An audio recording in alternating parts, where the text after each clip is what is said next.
Anong nangyari?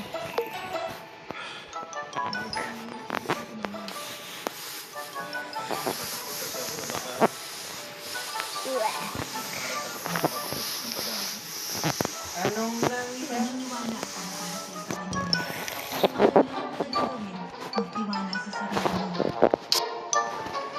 Sabi kung napadaanan ako ng mga salitang susa ang damdamin ko.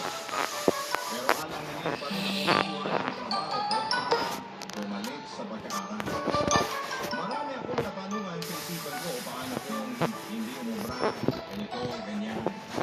Pero may punto rin naman ang girlfriend ko na walang pag-asenso sa trabaho ko lalo na kung tuloy-tuloy na lamang kami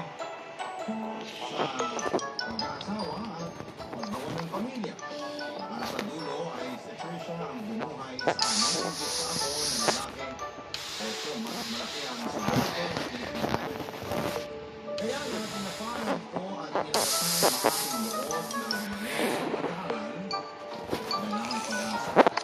Nasa pagkakataon ay lawang ang aking kaalaman at maraming pintunan, mga oportunidad ang magbubukas.